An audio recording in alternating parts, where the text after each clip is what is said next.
guys, I'm getting ready to do a video of Aspen, and this is actually like kind of a pre-working rituals or a crate ritual or it's kind of this new routine I want you guys to get on every time you go to get Aspen out of his crate.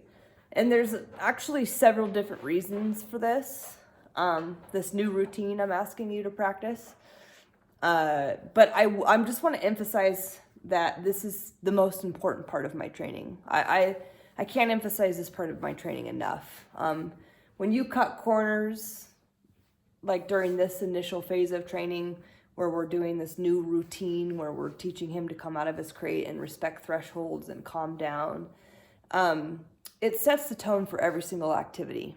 So if you start a dog at a 10, they're going to be more hyped when they get outside, and they're going to be less controllable. If you start a dog at a 0, a 1, or a 2 of excitement, there's far more probability that you're going to have success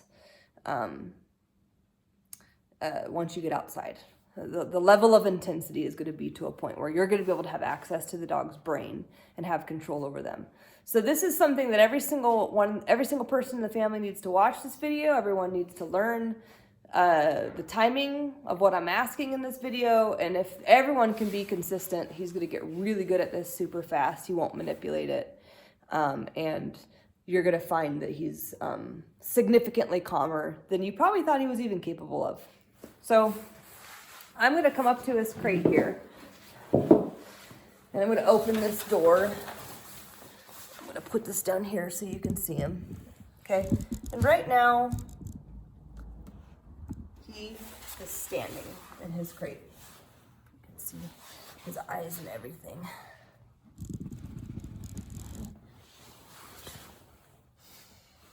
So right now he's standing in his crate, and I'm not super sure if in the video you're going to be able to see all the way in the back of his crate, but he's standing right now.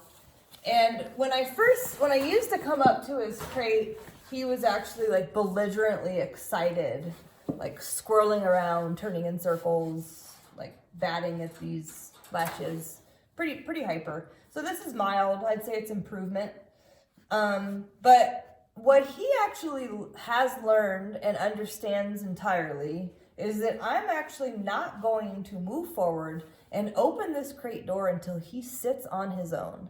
I don't tell him to sit. I don't have a tool on him right now, so I can't reinforce my command. If I can't reinforce my command, I'm not going to get myself into the command. I'm not even going to ask for it. So because I could be at a disadvantage by saying the word and him not doing it, I just wait him out. So this is going to take a while, and you can kind of watch him go through this whole process. But the thing about Aspen is that he actually learned this the third day he was here. So we went through the whole motion of waiting until he sat before I opened the crate from day 1, and it wasn't until about day 3 that he actually understood and put these two concepts together. If I sit down, she'll open the crate door. He was really easy about day 3 through 7. He automatically did it. I didn't even really have to wait for very long. He was so good at it. And actually, it wasn't until after the midweek when he saw you guys that he decided that he is going to challenge me and he is not going to sit down. So I always see a variety of different behaviors after a midweek. Midweeks kind of open the dog up out of their shell and start to present maybe issues that I didn't see in the first week that they were here. So this is the big one I've seen from Aspen is, this crate is controlling him 100% right now. He doesn't have access to any behavior other than the one that I'm teaching him. And so there's some frustration in that. And so he's using this crate. It's the only means of control he has. And he is controlling the conversation by basically, I would say by flipping me off. I feel like he's flipping me off right now. He knew it for 4 days straight. It wasn't an issue. I didn't even think twice about it. All of a sudden he sees you guys and we're getting this, it's almost like a frozen protest. He's almost frozen in his stance.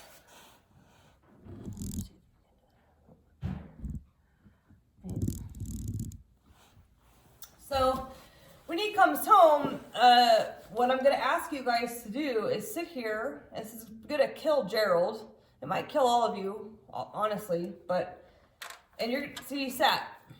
You're just going to sit here, you're just going to wait for him to sit. This is really important, and we can use tools to help aid us in this process. You can leave the e-collar on him, and you can actually tap him into a sit with the e-collar.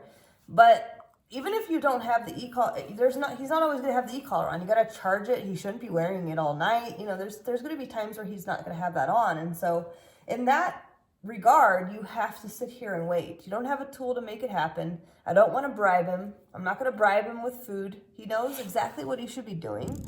I'm literally just going to sit here and wait. So that's the first step I'm going to ask you guys to do in this new ritual is Aspen has got to sit before you even reach for the latch. Okay? Now the next step is I'm going to reach for the latch. What I like to do is I like to break this down real slow. So you can see my hand where I reach for the latch, but I don't open it because I want to test him. Because if I go to reach for this latch and he breaks his sit, I'm actually going to let go of it and make him wait it out again. Okay, so I'm not going to move forward if he disobeys. I'm actually going to stop or maybe even move backwards if he decides to break his sit. So I reach for the latch, he doesn't break, I open it, I pause, he doesn't break, I reach for the other latch, he broke, now we're gonna sit here and wait again. This is gonna be one of the most common things of this new routine, right? Crate is the first part. We're gonna go through some other steps later on into this video, but crate is the first part, and the repetition that you're gonna see throughout all my training is when I don't want something, when I disagree with something, or I want to address something, the very first thing I'm going to do is stop. Right? I just stop. I stopped opening the crate door because he very outwardly defied me, especially because he knows exactly what I want. So this was, again, him kind of flipping me off. When we start to move forward into these other phases of this new ritual, which is putting his equipment on, leash, e-collar, etc., and then moving into how to take him to a doorway and how to teach him to enter and exit a doorway appropriately, this theme is going to pop up in every single one, in every single trend that we go over. And that theme is when I don't want a certain behavior, or I disagree with it, or I want to change it, I'm going to stop moving forward. I'm going to stop opening the door, or I'm going to stop moving the latch, or I'm going to stop putting the e-collar on. Whatever it is, I'm going to stop. And then how I proceed from there is going to be based more on Aspen's response. So if he were to just help himself into a sit right now, which he very well knows how to do, I would already have started moving to open that latch. So if I'm going to start going on a doorway and he decides to bolt out of it and try to go run at something, I obviously don't want to walk with him and let him pull me towards something and burst through the door. So I'm going to stop, but the next thing I'm going to do is very quickly call him back to me, right? So the first thing I do is stop. The next thing I do is based off of the behavior that they exhibit. So in this case, I stopped, waited, he sat. I can move forward again now that he's doing exactly what I want. Now what you're noticing right now is, and I don't know if you can see it, it's probably hard to see in the video, but he is staring intently at this latch. Now he's not. He broke his gaze. I'm going to open it. But see how he's staring right there? He stared at it again. I'm trying real hard with him to not move forward when he stares at the latches of the door. And see, we're talking heavy amounts of observation here, but trust me, this is worth it. This is really, really worth it. Cattle dogs fixate on things that they want to control. When they're working cattle, they fixate on them. And when he's looking at these latches, he's looking at the latches the same way a cattle dog would look at cattle. So when I see that, what I see is a dog who is mentally telling me to unlatch the crate door. And what I do not need from my dog is them mentally telling me to do anything, right? Especially not a cattle dog. So all I do is I just wait for his attention to move elsewhere, like to look somewhere else besides the latch, and then I'll unlatch it. So I think that's an important step to do too, is do not open the latch if he is fixated on it like a cattle dog. The next step is that he sit here with the door open. He's really good at this, but if he decided to bolt, I'm just gonna close the door again, open it up again, repeat like this over and over and over again until he goes back into a sit. So now that he's doing really well, I'm gonna call him out. I gotta get this angle fixed. I'm gonna call him out here, let's go. And I leash him up. Let's go. I leash him up as they come out. You can leash him in his crate if you want. I hope you can see. Good boy. And then I sit him. And the way I keep my leash short, eventually you're going to phase the leash out, but this is what I want you to do when he first comes home, so he learns how to calm down better around you, is keep the leash really short, like 4 feet, and when he comes out of his crate, you just hold directly up on the leash until he sits. Once he sits, you have to release the leash. You have to. If you do not release that leash, he's going to break his sit. And he might break his sit if you do release the leash. But you just reapply the pressure over and over and over again until he stays. Okay, so it's pressure, release, hold up, release, hold up, release, hold up, release. If you just hold constant pressure, the dog fights it. So we don't want conflict. We want to teach him that he can get out of the pressure if he sits. I'm going to hold it until you sit. I'm going to hold pressure until you sit, buddy. That's what you've learned. Look how good he's being. So he's sitting up looking at me. I'm going to put this e-collar on him. The e-collar goes between his ear and the bottom of his neck. I need to change this collar so it's easier for you guys to put it on him. But so there's right underneath his ear right there. Right? Put his e-collar on him. He's doing really, really well. And now I'm actually going to put him on place so that I can reset this camera angle. Let's go. Come here, bud. Place. Good.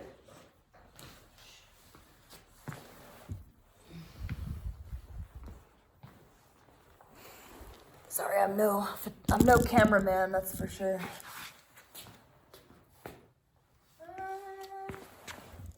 Let's try this. There we go. Door. Aspens on place. We're working in a small space. Like I said, I'm no cameraman. You'll have to excuse me. But we're going to go through 2 doorways. And there's going to be expectations at both, the same expectations. But every single major threshold that he goes through, going the front door, the back door, the garage door, maybe a car entrance into a car door, anything that any main entryway or threshold, I would even consider the crate threshold part of this category. Anything that creates a lot of excitement because they anticipate that they get to move from point A to point B through that doorway. We need to work on serious threshold etiquette. It is very important that we enter and exit our dogs in the tone and the state of mind we want them to remain in, right? It's very important to show them that. And I can't emphasize enough that thresholds are like top 5 most important things you can train your dog. Crate threshold is one, door threshold is another, okay? Place is another. Look at him being all good on his place. Right now you can only see his head, but he's doing really well. And you guys, seriously, I've worked with him for like an hour today, and it's 5 o'clock. I know you think that's not a lot, but This is what I'm getting out of him. He's super mellow. I'm proud of him. Shorter sessions are better. They're more effective. This is going to be an extra long session for the camera, but the reason why I've only worked him an hour today is because I'm just looking to fill his brain with as much information as possible, but in really small chunks, so I don't overstimulate him and make it impossible for him to retain the information. Okay, I got sidetracked there. But when you're moving him from the crate threshold to a doorway, he needs to remain healing to you the entire time. So he's going to be walking with you through the house. He's not going to be running around the house or running in front of you to get from point A to point B. Okay? So let's go. If you walk to the door, and he tries, like, if you've ever seen him get up to a door like this, you go, open it. Come on, open it. He's bossy, he's impatient, he's impulsive, and he's anxious. So, if you ever see that, you can do one of two things. One is a let's go. So you move him away from the door, please. And then back to the door. So you can let's go on the way and then back. Or you can also, let's go. You can also do like a Aspens come here. The here command, where you actually call him back into the here position. Here. So those are the two ways you can do it. And you're going to use these two techniques. Let's go, or back up, Aspen, come here. You're going to use those two techniques to basically call him off of whatever mistake he makes at the doorway, whatever mistake he makes at the threshold, right? So instead of correcting him like no or a leash pop, I'm redirecting him and making him start over. So his brain, what his brain is going to learn is that if I have to start over, let's go. What his brain is going to learn is, if I have to start over every time I attempt to move forward and get access through this doorway, if every time I attempt that she moves me away, what else can I do to move through this doorway that I want to move through so badly? And then his brain starts to understand that if he sits here real patiently and looks at me real calmly, that's actually what's going to get him through this door.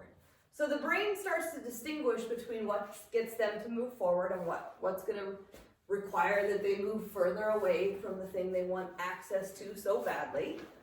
And in that process, they're doing, even though we're guiding them and directing them and commanding them what to do some of these things, their brain really starts to learn on its own. I don't really get to move forward at all unless I comply with these people. Eventually it becomes of self-interest. Eventually they realize that it pleases you, and then it becomes something that they want to do and not so conflicting.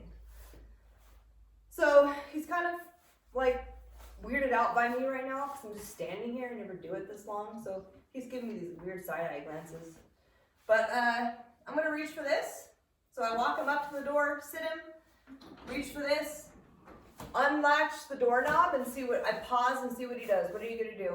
If he stays in a sit, I'm going to open the door up. If he tries to break the sit, I'm going to let's go him or hear him away from the door, restart it. Okay? He didn't. I opened the door now that he successfully handled the doorknob. Pause. What's he going to do? Same thing. We're going to get through that door now because look how good he's being. If he tried to bolt through that door, I'm going to turn him around and start him over again. The next phase, eye contact. I pause. I go, hey buddy, what are you going to do? I don't need to talk to him about it though. I'm just going to sit here calmly and wait. And I'm going to wait to see what he does. And when he does this, I'm going to say, here. And we're going to go through the door together.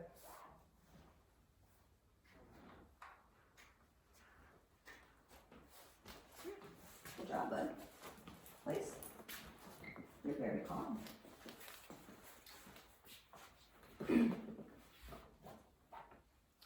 So we have several steps. We have walking to the door, sitting him at the door, reaching for the doorknob, pausing, opening the door, pausing, waiting for eye contact, and then walking through the door together. At any point he makes a mistake, you're going to restart. Okay, but I want to make one thing clear. And if you break those phases down again, you're only going to restart the phase he failed on. Okay, so if I walk into the door, sit in, twist the doorknob, open the door up, and he's perfect for all of that. Every single one of those things he's perfect for. But then I say here, and he bolts out the door. I don't need to start all the way over. I just need to call him back and teach him how to walk through the door with me without bolting. Okay, hopefully that makes sense to you. So I don't have to go all the way back to the beginning of the entire process if he gets step 1, 2, 3, and 4 correct. I just need to go back to the step that he failed on. So if I twist the doorknob and he breaks his sit, I'm going to close the door, restart him, and try testing the doorknob thing again. You know, so that's how I do it. He's being so good right now, I can't show you how I break it down. I just have to tell you. But this is a really important part of the training, and you can see how calm he is, and that's because I am setting a tone, and I'm taking my sweet ass time. 20 minutes of me talking to the cameras. He's probably ready for me to shut up already. All right, so now we're gonna go to this step. There's the door to the yard. Let's go. And I'm gonna keep my process the same way. Hey, let's create some more space so they can see a little bit better. Try this instead. There we go. So again, we're gonna walk the door together.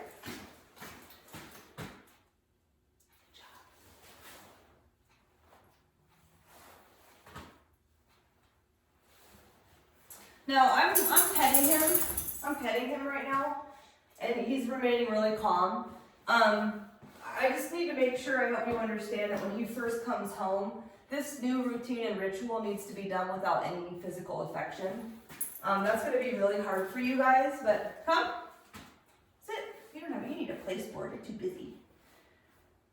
I just really need to emphasize to you guys that, especially what I saw from the midweek, like, he actually needs a little bit of a physical detox from you. I think that the affection is playing a huge role in his kind of like toxic connection with you. And I'm not going to tell you to eliminate it forever, but you're going to notice that coming out of the crate and going through doorways is actually going to be extremely challenging when he first comes home. And when they're hyper and you pet them, it only makes the situation worse. So this actually has a little bit more to do with getting him to a point where he's this calm before you can give him affection. That's why I wasn't petting him at the midweek. There was nothing to pet. It was just all batshit crazy town, right? Kids are still. Like, I'm not going to pet that. I'm not going to reinforce that with affection. It's terrible. And affection is literally a treat. You're conditioning them how to be and how to continue on with that behavior through affection. So he's going to be more pitter-pattery, more anticipatory. He's going to bound forward a lot more at home. He's going to try to cut you off at your feet and spin at circles. And, you know, I can just see this guy trying a hell of a lot more tricks to get out of your hold. Let's go. Sit. Good. And so the last thing that he's going to need is affection. Like, you're going to have to save your affection for some point more in the middle of your training session once he's calmed down and become more manageable. Let's go. Here. Sit. So he's on a 2, by the way, on the e-collar. All right. Step-by-step process. Doorknob. Pause. Open. Come. Here. I'm glad you did that. Sit. And you can see how I handled it. I closed the door. I backed up 3 or 4 steps. Called him to me. Put him in here. Restarted it over again. So now I'm going to open the door again. You got it right this time. Where's the eye contact? I'm going to wait for eye contact. I don't say anything, I just wait for it. Here. Come. Here.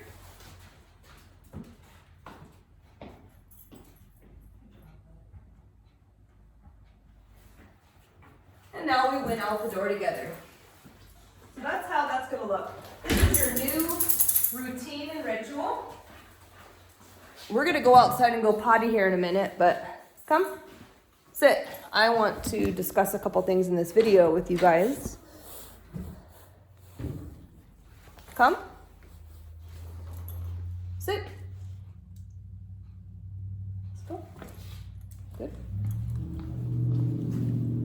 Place.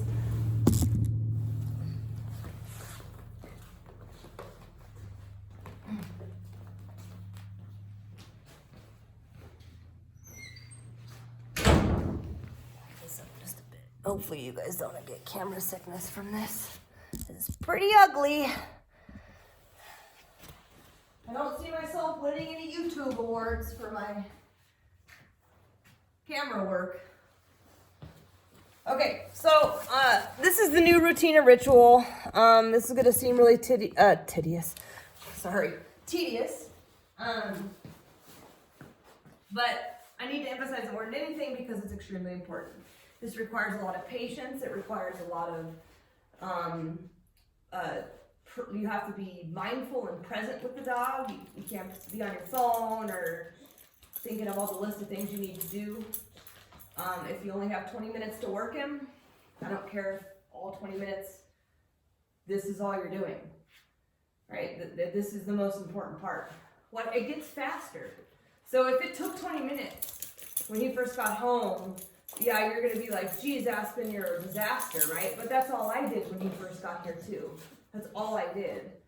Very little outdoor work and very little movement when I was outside because he was absolutely crazy.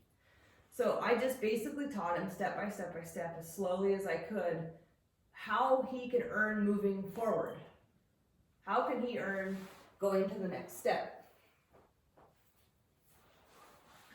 So it takes me like maybe 60 seconds to do all this when I'm not recording a video, right? Maybe the crate thing takes longer because he's been a little ornery lately. But when you all have the same expectation and he doesn't have another option, he has no loophole, the expectations are held accountable every single time. Every time you get him out of his crate, it's the same thing. This is going to be the new him. He'll become habitual about it. He'll know exactly what he's supposed to do, and it won't take you any time at all. What he was when you dropped me off was also habitual and was also trained into him. But he trained himself, right? Dogs learn through associations and patterns and consistent behavior. That's how they learn. So if you're all consistent about this, it might take weeks, it might take months, but I can guarantee, and it won't take you months to get this down. It won't. But if you want it to become a habit and be maintained, you'll make sure to reinforce the same expectations every single time. So I just wanted to make sure you understood that this was the most important thing. This should be your center of focus when he first comes home. Outside and the outside world will be significantly easier if you center your focus here and don't worry about how much of the clock it's eating up.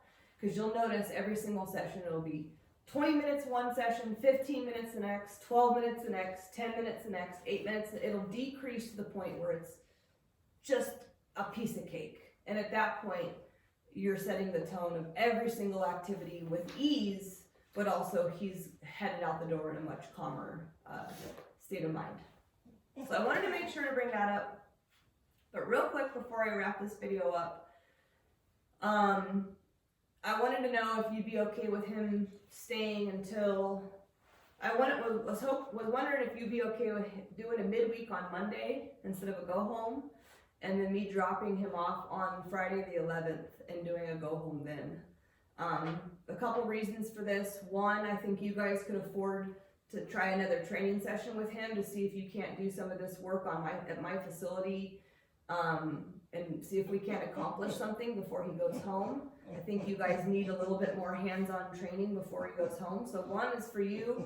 2 is he regressed really bad after he saw you, and he's been really defiant in some ways. And although, especially from this video, you can see I'm making significant progress, there are a couple things that I want to see pretty solid before he goes home, especially if we want this transfer to be more successful. So I was wondering if we could do Monday, I think it's the 7th, midweek, and then Friday, go home. I would take him to you, preferably at noon, but I'm not even sure if that'll work with your guys' schedules, so you'll have to let me know if that's even something that's possible. It is the only available time I have the rest of the week to train. All my other days I'm full, so that's the only option I have right now, at least this next week. So think about that. I think he would do better with a little bit more time here, and I think you would benefit from another midweek. The other concern that I wanted to go over real quick in this video, Karen texted me earlier today about her concerns with her surgery and with how challenging Aspen is. I can tell you right now, like something like this, like the routine we just went over in this video, shouldn't require too much physical strength. If he could stay a little bit longer, I think he'd be much more off-leash reliable. So we're doing all the stuff I'm showing you on this video without a leash. I think that he could get to a really good off-leash point where maybe you might be able to do some things in the backyard without a leash. I know you'll be able to do plays inside without a leash, maybe some games without a leash, but I think that if we can create a schedule where maybe Gerald and Ben are doing a little bit more of the leash work out front, and Karen is doing some more of the indoor work or threshold work that maybe hopefully wouldn't have a leash, but if it did, my hope would be that the pull would be mild. The other thing I was considering with him is actually training him, turning this long line into like a nose leash so that when he hits the end of it, it hits his nose and not his neck. He really was his tongue was purple by the time you guys left yesterday, and I just got really concerned about all that pressure on his trachea. And I think that he's going to be full of piss and vinegar when he goes home. He's going to try some batshit crazy things, and that maybe if he had a leash around his nose that was not as comfortable, so he would be deterred from trying to pull that hard. So I'm going to try that this week. I'm going to try to see how he responds to having a leash around his nose. I'm sure it's going to be, it might not even be possible, honestly. This guy doesn't like anything on him. He's pretty agitated about stuff, like touching him. like equipment stuff. So I'm not even sure if I can do it, but I think if I did the nose leash, it would also help you guys get him from being so wild on the line like we saw. And then also, Karen, that also gives you the possibility of being able to do some things on a leash with him, because dogs really don't like to pull on their noses. So even if he tried, I could see him getting off of it like super duper quick.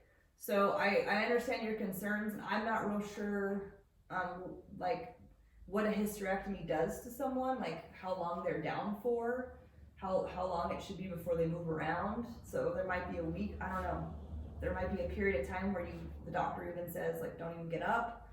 But I think once you're allowed to start moving around, we can utilize some indoor activities without a leash that might make it possible for you to build a relationship with him and work with him without getting tugged around.